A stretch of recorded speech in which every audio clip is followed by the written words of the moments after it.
हाय बच्चों, पिछले क्लास में हम लोग क्या देखे थे?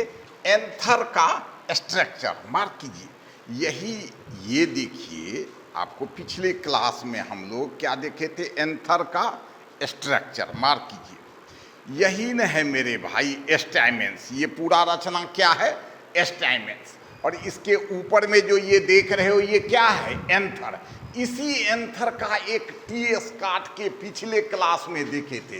याद करो, एंथर का मोटा वाल, पहला बाहर वाला इपिडर्मिस, इंडोथेसियम, मिडिल लेयर और पेप्टम, और इसमें 4 गो लंबा लंबा थैला के समान रचना होगा, जिसको क्या कहते? पॉलन चैम्बर या माइक्रोस्पोरेंजियल चैम्बर। तो पिछले क्लास में ये एंथर ऑलरेडी हम लोग क्या कर चुके थे? पढ़ चुके थे, उसका स्ट्रक्चर उत्तक लेवल। अब आइए इसी एंथर की उत्पत्ति। मार्क करो, इसी एंथर में क्या मौजूद है? Pollen gran. एंथर में क्या मौजूद है? पॉलन। तो यहाँ पर 2 रचना है इस एंथर में। एक तो एंथर का मोटा ये वाल, और दूसरा एंथर के अंदर मौजूद पॉलन ग्रैन। मार्क करो, आज पढ़ना है आखिर इस एंथर और एंथर में मौजूद पॉलन ग्रैन की उत्पत्ति कैसे हुई। ठीक है, और इस प्रोसेस को हम लोग कहेंगे माइक्रोस्पोरोजेनेसिस एंड माइक्रोगैमेटोजेनेसिस। मार्क करो, माइक्रोस्पोरोजेनेसिस, माइक्रोस्पोरोजेनेसिस एंड माइक्रोगैमेटोजेनेसिस। मार्क करो बच्चों, जहां तक सबसे पहले आइए हम लोग देखें कौन? माइक्रोस्पोरोजेनेसिस।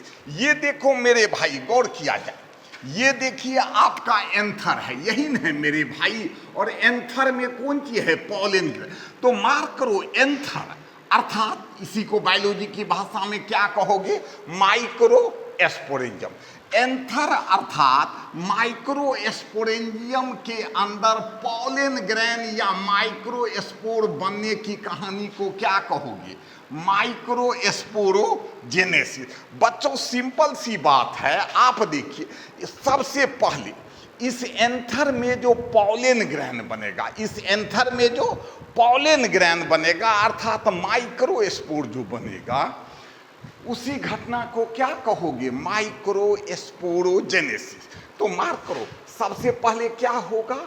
एंथर में पॉलन ग्रैन बनेगा। मतलब क्या? एंथर अर्थात माइक्रोस्पोरेंजियम में क्या बना? Pollen gran. फिर इसी पॉलन ग्रैन से आगे जाके क्या बनेगा? मेल गैमेट और स्पर्म। क्या बनेगा? मेल गैमेट और स्पर्म। इस क्रिया को क्या कहोगे? माइक्रोगैमेटोजेनेसिस। क्या कहोगे? मार्क कीजिएगा, पॉलन ग्रैन से मेल गैमेट तक बनने की क्रिया को क्या कहोगे? माइक्रोगैमेटोजेनेसिस। पॉलन ग्रैन से मेल गैमेट, कौन गैमेट? मेल गैमेट या स्पर्म तक बनने की क्रिया को क्या कहोगे? माइक्रोगैमेटोजेनेसिस। तो आओ हम सबसे पहले कौन देखे? माइक्रोस्पोरोजेनेसिस। क्या देखे? माइक्रोस्पोरोजेनेसिस। हाँ, तो बच्चों ये जो एंथर अर्थात माइक्रोस्पोरेंजियम, इसमें कौन सी बनेगा? पहले पॉलन ग्रैन। और इसी पॉलन ग्रैन बनने की क्रिया को क्या कहोगे? माइक्रोस्पोरोजेनेसिस। तो अब सवाल उठता है कि पहले ये पूरा रचना तो स्टैमेंस है, स्टैमेंस का ऊपर वाला भाग क्या है रे? एंथर है। तो पहले स्टैमेंस बनेगा तब न एंथर बनेगा और तब न पॉलन ग्रैन बनेगा। तो मेरे भाई स्टैमेंस कहाँ बनेगा? फ्लावर में। फ्लावर में कहाँ से उत्पन्न होगा? तो मदर एक्सिस। याद करो मेरे, मार्क करो, ये सपोज कर लो एक तना है, तना पर पौधा पर सबसे पहले क्या हुआ? पत्ती उत्पन्न हुआ। मार्क करो, जब ये मैच्योर हुआ, फ्लावरिंग स्टेज में आया मेरे भाई, तो सबसे पहले इस पर क्या बना? ये देखो, फूल का पेडिसील बना। क्या बना? पेडिसील। सबसे पहले पेडिसील बना, और पेडिसील पर क्या उत्पन्न हुआ? कलिका। क्या उत्पन्न हुआ? कलिका। बच्चों इसी कलिका को यही जो कलिका बना है एकदम बॉड स्टेज में शुरुआत, उसको नीडल से खोल के देखोगे तो ये थैलेमस पर छोटा छोटा क्या होगा, उभार दिखाई देगा। ये सेंटर वाला जो उभार तुमको लाल कलर का दिखाई दे रहा है, दरअसल इसी से फीमेल अंग बनेगा, गायनोसियम। तो इसको अभी पढ़ना नहीं है। ये देखो इसके बगल से छोटा छोटा क्या निकल रहा है, थैलेमस अर्थात मदर एक्सिस से उभार निकल रहा है। यही उभार से बाद में जाके क्या बनेगा, ये पूरा स्टाइमेंस, फिर उस पर एंथर और क्या बनेगा, पॉलन ग्रैन बनेगा। मतलब समझे, यही कारण था, याद करो हमने थैलेमस को क्या कहा था, मदर एक्सिस। तो मार्क करो, फ्लावर जब एकदम कली अवस्था में रहता, बॉड अवस्था से भी पहले, तो उस समय थैलेमस अर्थात मदर एक्सिस का सेंटर में नहीं, सेंटर के साइड में छोटा छोटा उभार निकल, यही उभार बाद में जाके क्या बना देगा, ये स्टाइमेंस बना देगा। इसीलिए थैलेमस को हम लोग क्या कहते, मदर एक्सिस। ओके, तो अब आओ हम लोग चलिए कौन चीज, माइक्रोस्पोरोजेनेसिस। थोड़ा सा इस परिभाषा को गौर करो। The whole wonderful process, the whole wonderful process of the formation of कौन चीज मेरे भाई, माइक्रोस्पोर या पॉलन ग्रैन, कहाँ, इनसाइड एंथर, या microsporangium is called as microsporogenesis. फिर से मार्क करो, अरे ठेठी में समझ में भैया रे, एंथर या पराकोश में जो पराकण बनेगा उस घटना को क्या कहोगे, माइक्रोस्पोरोजेनेसिस। मार्क करो, the whole process of the formation of microspore और पॉलन ग्रैन, कहाँ भैया, तो इनसाइड एंथर या microsporangium is called as microsporogenesis. तो ये तो माइक्रोस्पोरोजेनेसिस द्वारा एंथर में पॉलन ग्रैन बन गया।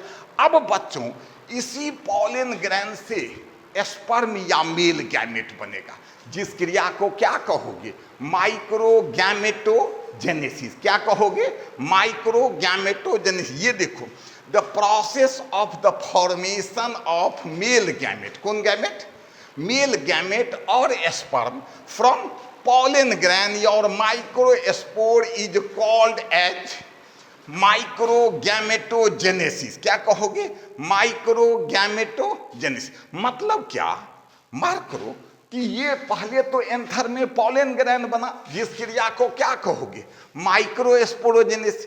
फिर मेरे भाई पॉलन ग्रैन से मेल गैमेट तक बनने की क्रिया को क्या कहोगे, माइक्रोगैमेटोजेनेसिस।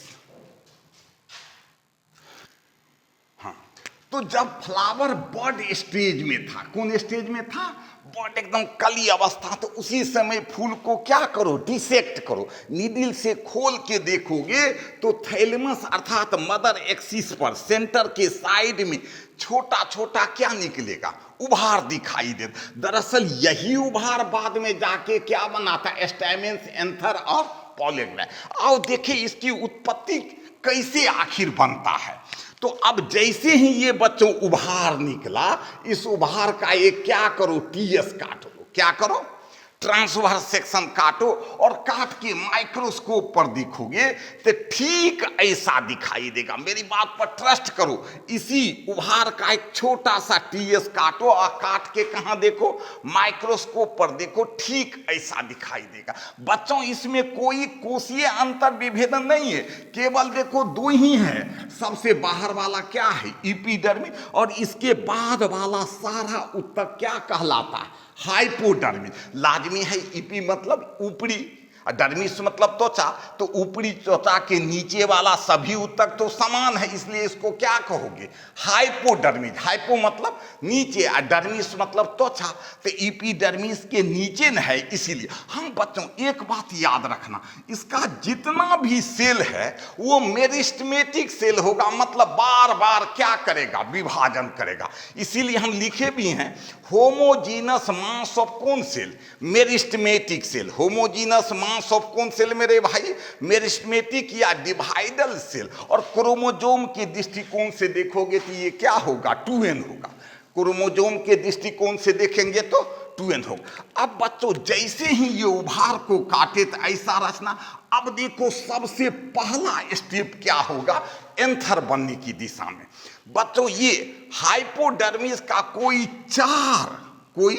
चार सेल जो चारों कॉर्नर में रहता है, कहाँ रहता है ये देखो ना, कोई चार हाइपोडर्मल सेल जो कहाँ रहेगा, चारों कॉर्नर में, खूब बड़ा हो जाएगा और बड़ा होके अन्य कोशिकाओं से क्या होगा, डिफरेंशिएट अर्थात अंतर विभेदित कर जाएगा।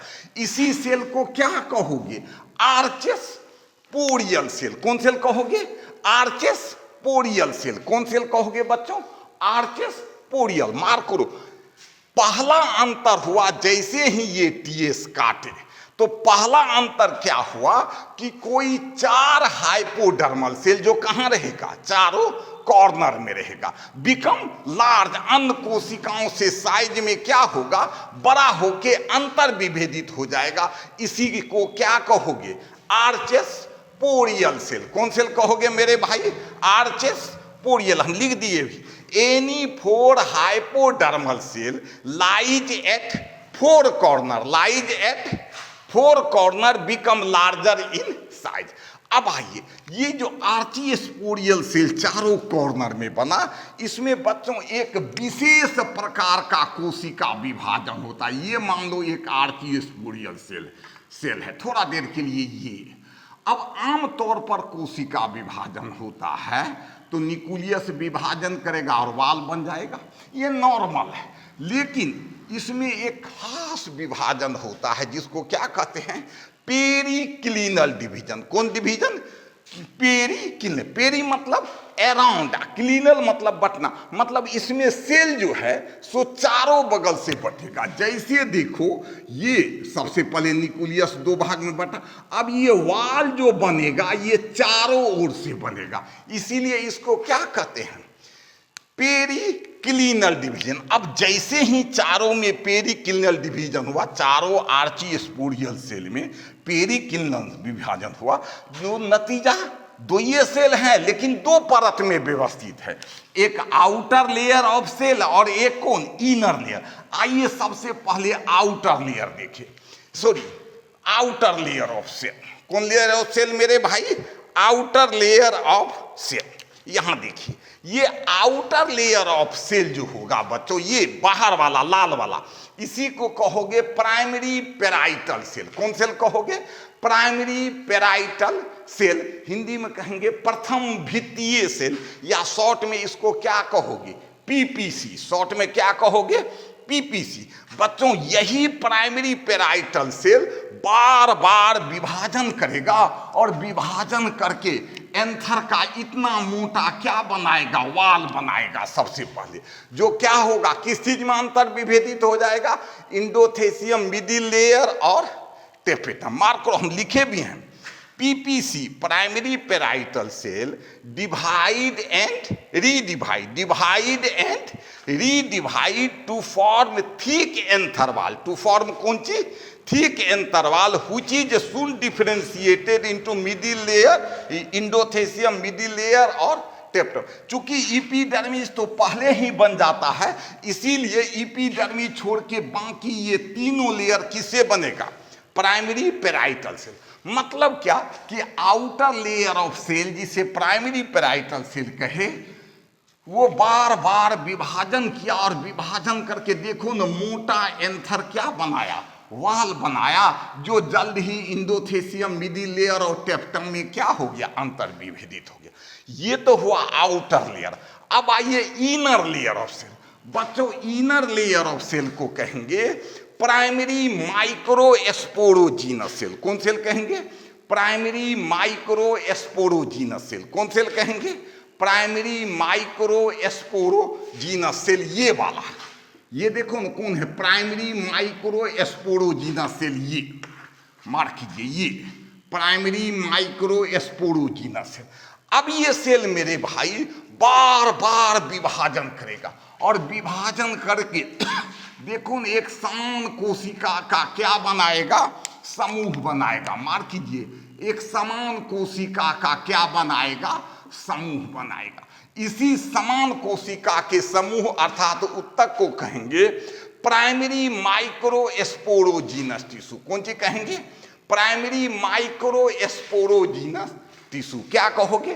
Primary microsporogenous tissue. और इस माइक्रोस्पोरोजीनस टिश्यू का लगभग 40% सेल मर जाएगा। 40% सेल क्या होगा?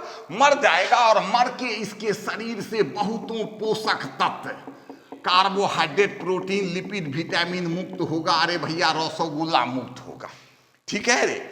अब इसी बाकी जो जिंदा बचा 60% सेल, ये इसको पोषक तत्व के रूप में क्या करेगा? एब्जॉर्ब करके रूपांतरित हो जाएगा, मॉडिफाइड, लिख भी दी है ओनली सम, और करके क्या बनाएगा? Microspore mother cell. कितना एन? 2n, या पॉलन मदर सेल। कौन mother cell? Pollen mother cell. अब इसी में बच्चों मियोसिस होगा, और मियोसिस होके क्या बनेगा? पॉलन ग्रैन और माइक्रोस्पोर। जैसे ही पॉलन ग्रैन या माइक्रोस्पोर बना मेरे भाई, तो माइक्रोस्पोरोजेनेसिस की कहानी क्या होती है? समाप्त। मतलब समझे कि प्राइमरी माइक्रोस्पोरोजीनस टिश्यू में लाखों सेल्स हैं, इसमें से 40% सेल मर के जो पोषक तत्व मुक्त किया, वही पोषक तत्व लेके लगभग 60% सेल रूपांतरित होके खूब बड़ा हो जाएगा। और बड़ा होके किस चीज में बदल जाएगा? माइक्रोस्पोर मदर सेल और पॉलन मदर सेल। इसी में मियोसिस होगा, और मियोसिस से क्या बनेगा? पॉलन ग्रैन अर्थात माइक्रोस्पोर। पॉलन ग्रैन अर्थात माइक्रोस्पोर। और जैसे ही पॉलन ग्रैन अर्थात माइक्रोस्पोर बना, तो माइक्रोस्पोरोजेनेसिस की कहानी समाप्त। अब आइए देखते हैं माइक्रोगैमेटोजेनेसिस।